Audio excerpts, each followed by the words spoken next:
কাশফুলের বনে দোলা জাগিয়ে, শিউলি ফুলের সুবাস ভরিয়ে, সাদা মেঘের ভেলা ভাসিয়ে মা জগজ্জননী আসছেন ধরাধামে। ঘরের মেয়ে উমাকে বরণ করে নেওয়ার জন্য সকলেই প্রস্তুত।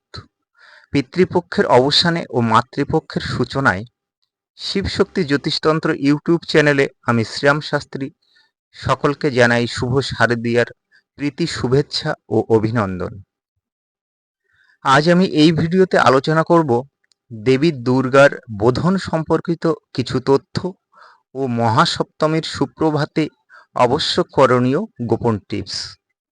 বর্তমান সময়ে মহালয়ার পরেই বড় বড় পূজা মণ্ডপের দ্বার উদ্ঘাটন হলেও প্রকৃতপক্ষে মহাষষ্ঠী তিথিতেই দেবীর বোধন হয়ে থাকে।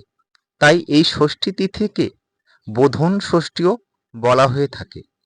এবছর অর্থাৎ ষষ্ঠী তিথিতে দেবীর বোধনের পর মহাসপ্তমীতে যে টোটকাটি করতে হবে সেই টোটকাটির বিষয়ে যাবার পূর্বে বলবো, এবছর অর্থাৎ 2024 সালে মহাসপ্তমী তিথি শুরু হচ্ছে 9ই অক্টোবর বুধবার সকাল 7:32 এবং শেষ হচ্ছে 10ই অক্টোবর বৃহস্পতিবার সকাল 7:25।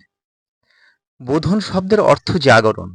প্রত্যেক পূজার শুরুতেই বোধন হয়, কিন্তু অন্য দেবদেবীর পুজোর বোধন এত বেশি গুরুত্ব না পেলেও বাঙালির কাছে দেবী দুর্গার বোধন অত্যন্ত গুরুত্বপূর্ণ, আর এর সাথে মিশে আছে অনেক রীতিনীতি ও বিশ্বাস।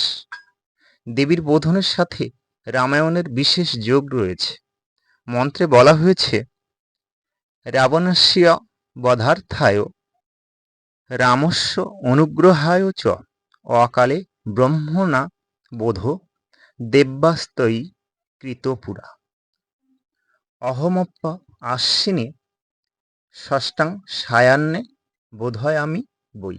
অর্থাৎ রাবণ বধের জন্য বিল্লবৃক্ষে অকালে দেবীর বোধন করেছিলেন শ্রীরামচন্দ্র। আমিও আশ্বিন মাসে শুক্লা ষষ্ঠীর সায়ান্নে দেবীর বোধন করছি। শ্রীরামচন্দ্র নিয়ম অনুযায়ী অকালে দেবীর বোধন করেছিলেন, তাই শরৎকালে দেবীর এই পূজাকে অকাল বোধনও বলা হয়ে থাকে। আর এই বোধনের পরের দিনেই শুরু হয় মহাসপ্তমী।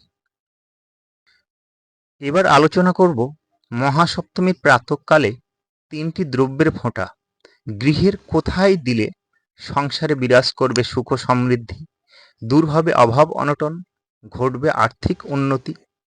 কবে দেবেন এই ফোঁটা, কখন দেবেন ফোঁটা, কি দিয়ে দেবেন এই ফোঁটা বা কিভাবে দেবেন এই ফোঁটা, এই সব কিছু তথ্য জানতে সম্পূর্ণ ভিডিওটি অবশ্যই দেখুন। প্রথমে সংগ্রহ করুন 3টি পাতা, একটি করে আম পাতা, বট পাতা ও অশ্বত্থ পাতা। তারপর সংগ্রহ করুন শ্বেতচন্দন, সম্ভব হলে কিছু কাম সিঁদুর, সম্ভব না হলে সাধারণ সিঁদুর আপনি নিতে পারেন, আর খাঁটি গোরচনা বা অষ্টগন্ধা। 9ই অক্টোবর বুধবার সকালে স্নান করে শুদ্ধ বস্ত্রে 7:32 মধ্যে অশ্বত্থ পাতায় শ্বেতচন্দন, আম পাতায় সিঁদুর ও বট পাতায় গোরচনা বা অষ্টগন্ধা গুলে নিয়ে অনামিকা দ্বারা শ্বেতচন্দন, মধ্যমা আঙ্গুল দ্বারা সিঁদুর এবং তর্জনী আঙ্গুল দ্বারা অষ্টগন্ধার ফোঁটা প্রথমে আপনার গৃহের প্রবেশদ্বারের উপরে, তারপরে ঠাকুরের সিংহাসনে এবং শেষে আলমারির লকারে প্রতিটি দ্রব্যে 7টি করে ফোঁটা দিন। ফোঁটা দেওয়ার সময় 3টি মন্ত্র বলুন। যখন চন্দনের ফোঁটা দেবেন, ওং ক্লিং দুং দুর্গা দেব্যই নমঃ মন্ত্রটি একবার করে বলে একটি করে ফোঁটা দিন। এভাবে 7 বার করুন। তারপরে সিঁদুরের ফোঁটা দেওয়ার সময় ওং হ্রিং দুং দুর্গা দেব্যই নমঃ মন্ত্রটি একবার করে বলুন ও একটি করে ফোঁটা দিন। এবং অষ্টগন্ধার ফোঁটা দেওয়ার সময় বলুন ওং শ্রীং দুর্গা দেব্যই নমঃ।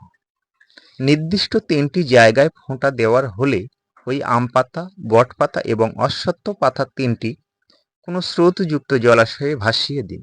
আপনার সকল মনস্কামনা পূর্ণ হবে।